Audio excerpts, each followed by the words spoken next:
Assalamualaikum warahmatullahi wabarakatuh. Selamat datang di perkuliahan Virologi sesi 10. Ini merupakan video lanjutan dari video yang pertama. Nah, pada kali ini kita akan melanjutkan mengenai beberapa cara untuk deteksi virus. Cara untuk deteksi virus ada beberapa ya. Yang pertama adalah kultur virus, kemudian bisa secara serologi menggunakan reaksi hemaglutinasi dan hambatan hemaglutinasi, dan yang ketiga adalah secara biologi molekuler. Nah, yang pertama adalah kultur virus. Artinya bahwa virus ini dapat dikultur secara in vitro.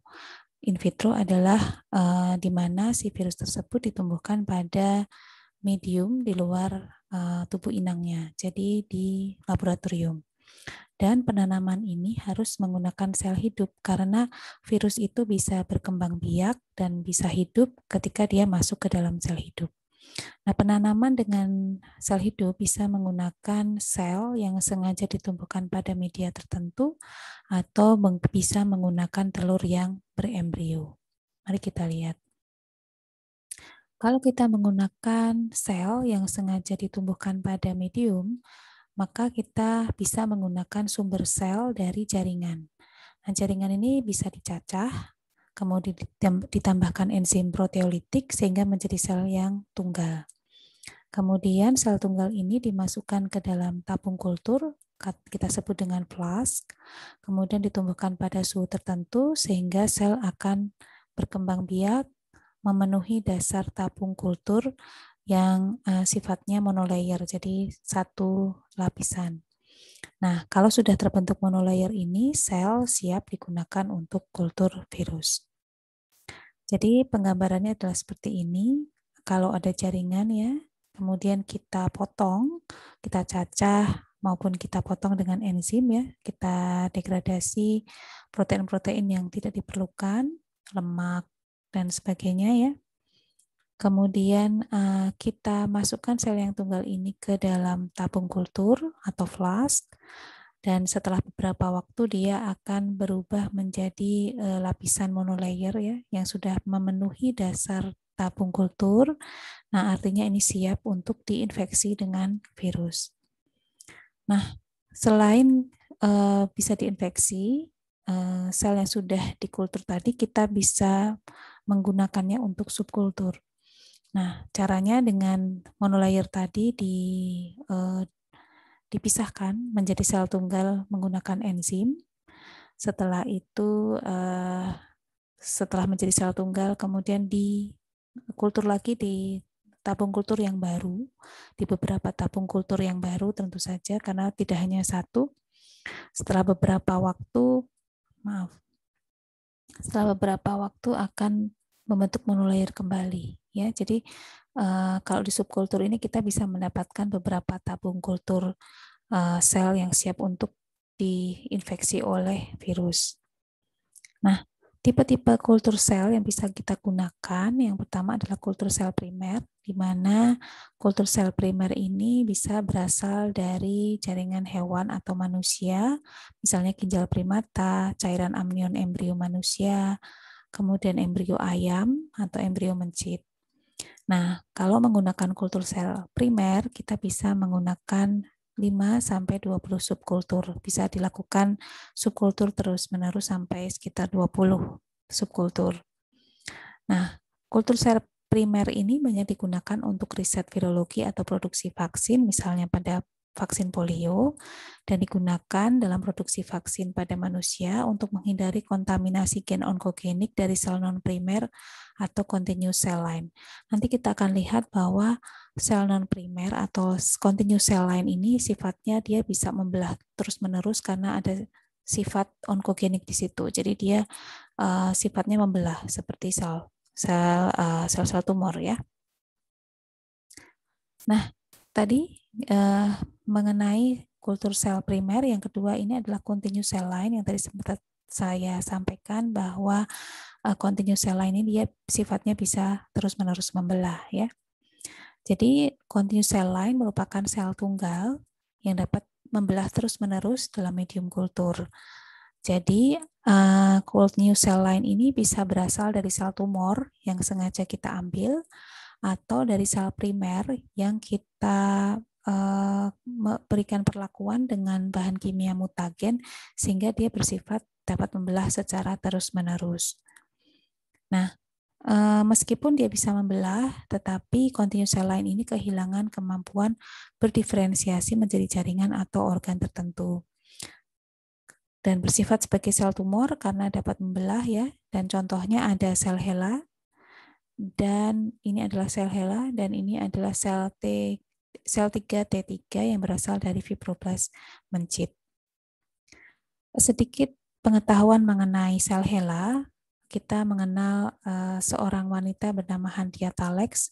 Henrietta Lacks ini adalah seorang petani Afroamerika yang menderita adenokarsinoma pada serviks ya, jadi tumor pada serviksnya. Ya kalau kita kenal sekarang dengan kanker serviks ya. Nah, pada saat beliau memeriksakan kesehatannya di salah satu rumah sakit, sel tumornya ini diambil tanpa sepengetahuan beliau. Kemudian sel tumor ini kemudian dikembangkan dan digunakan sebagai riset, digunakan dalam riset ya. Sampai saat ini sel tersebut masih hidup sejak tahun 1951 pada saat diambil sampai sekarang, sehingga disebut dengan immortal cell. Nah, sel HeLa ini sangat penting dalam beberapa riset, bukan beberapa ya, banyak riset mengenai vaksin, kemudian riset mengenai rekayasa genetika dan sebagainya. Jadi banyak sekali manfaatnya. Nah, sel ini dikenal dengan nama sel HeLa karena ini adalah singkatan dari nama lengkap Henrietta Lacks ya. Tetapi ironisnya keluarganya sampai saat ini tidak mendapat kompensasi apapun karena sel HeLa ini juga diperjualbelikan. Seharusnya keluarganya juga mendapatkan kompensasi. Nah, ini merupakan pelajaran berharga mengenai penggunaan kaji etik dalam suatu penelitian, di mana si subjek yang mengalami atau mengikuti penelitian harus mengetahui manfaat dan kerugian yang dialami karena mengikuti penelitian tersebut.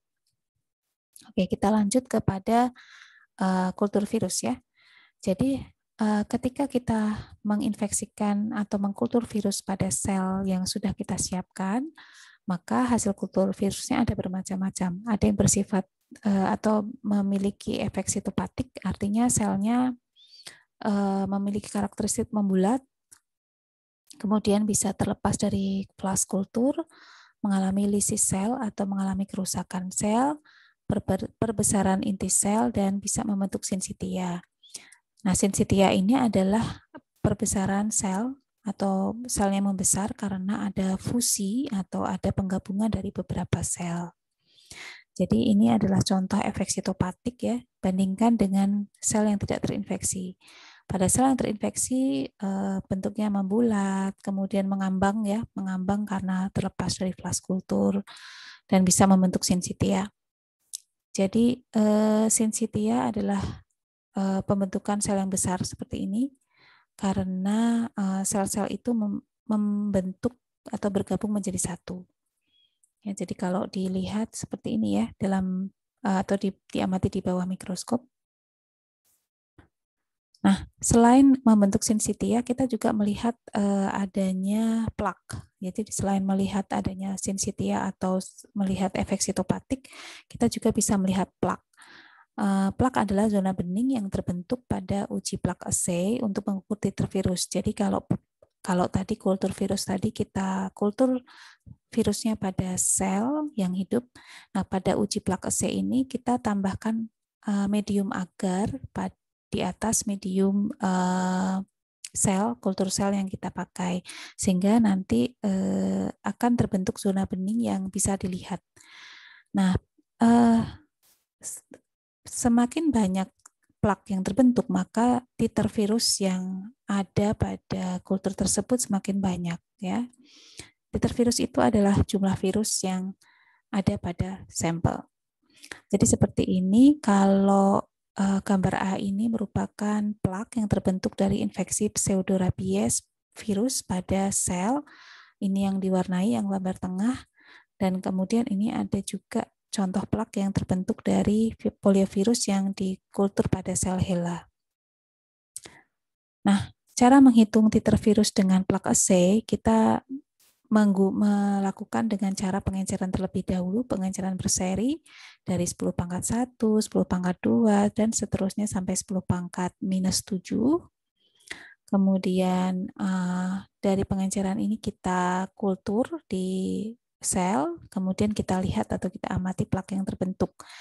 Dari jumlah plak yang terbentuk ini kita kalikan dengan faktor pengencerannya, ya, sehingga didapatkan plak forming unit per mililiter, ya. Jadi itu cara menghitung titer virus dengan menggunakan plak assay. Nah, tadi adalah cara kultur virus pada sel yang sengaja kita tumbuhkan. Ada juga kultur virus menggunakan telur berembrio.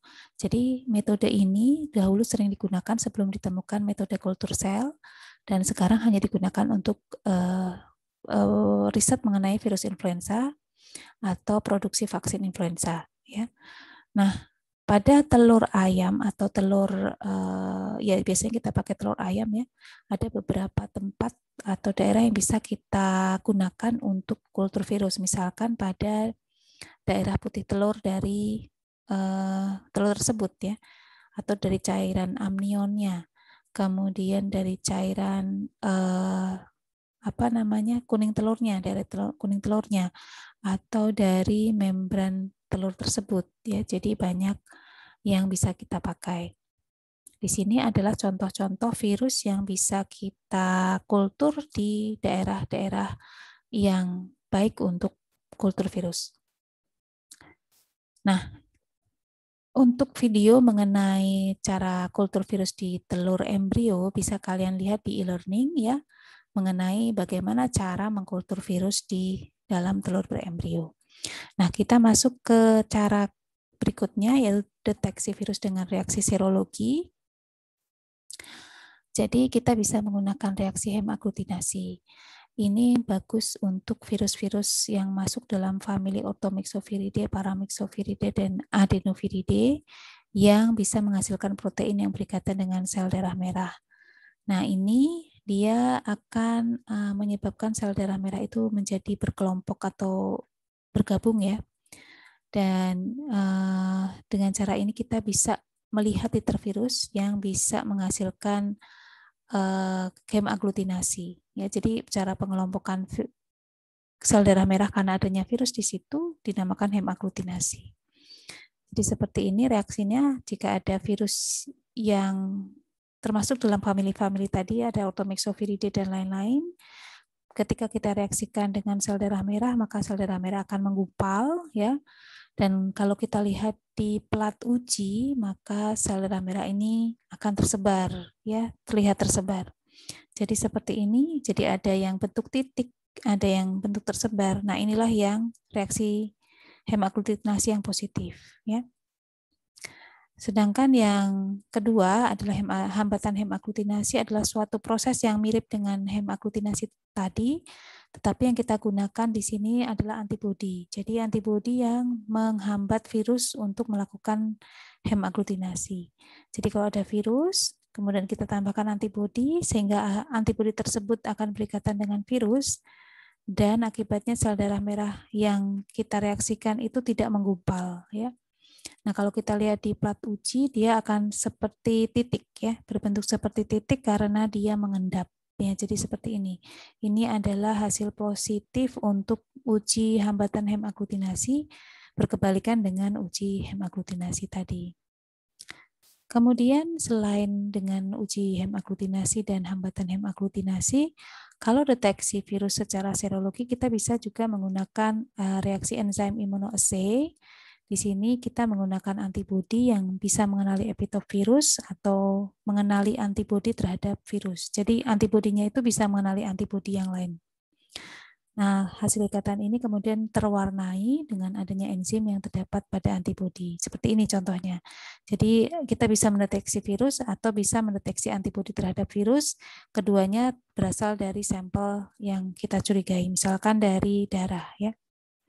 Jadi pada plat uji kita bisa tempelkan antibodi yang bisa mengenali virus ya. Kalau kemudian kita masukkan darah misalkan, yang kita curigai mengandung virus.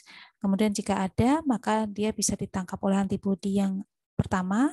Kemudian kita tangkap juga dengan antibodi yang kedua, di mana antibodi kedua ini bisa mengenali virus dan membawa indikator ya, sehingga terjadi perubahan warna. Demikian juga prinsipnya sama dengan yang mendeteksi antibodi. Jadi darah yang mengandung antibodi terhadap virus yang kita curigai, misalkan dari darah ya sampelnya, kita reaksikan dengan antigen virus yang sengaja kita tanam di plat uji. Kemudian antibodi ini kemudian akan mengenali si antigen ini sehingga melekat ya. Kemudian si antibodi yang pertama ini kemudian kita kenalkan juga dengan antibodi kedua yang mengandung pewarna. Nah, nanti terjadi perubahan warna seperti ini. Ini adalah contoh metode yang dinamakan enzyme linked immunosorbent assay atau ELISA. Di sini terlihat ada perubahan warna ya. Ada yang warna kuningnya pudar, ada yang pekat ya. Jadi semakin pekat itu menandakan semakin banyak antibodi atau semakin banyak virus yang ada pada sampel yang kita curigai. Kemudian deteksi virus secara biologi molekuler, kita bisa mendeteksi dengan menggunakan reaksi polymerase chain reaction atau PCR. Kalian sudah paham bagaimana cara mendeteksi suatu gen atau DNA menggunakan PCR ya. Kita mengamplifikasi DNA tersebut. Jadi kalau penggunaannya pada virus, kita bisa menggandakan DNA dari virus yang kita curigai ya. Kemudian kita juga bisa mendeteksi menggunakan sequencing. Kalau sequencing ini kita melihat urutan basa nukleotida dari virus yang kita curigai ya. Nah, ini kita misalkan kita punya sampel virus-virus yang belum diketahui ya, atau kita curiga ada virus di dalam suatu sampel, kita bisa men-sequencing material genetik yang ada di situ, kemudian kita cocokkan dengan database sehingga kita tahu bahwa ada virus di dalam sampel tersebut, atau kita bisa mengetahui spesies virus tersebut ya, atau jenis virus tersebut. Ya, demikianlah perkuliahan kita kali ini. Semoga membawa manfaat. Wassalamualaikum warahmatullahi wabarakatuh.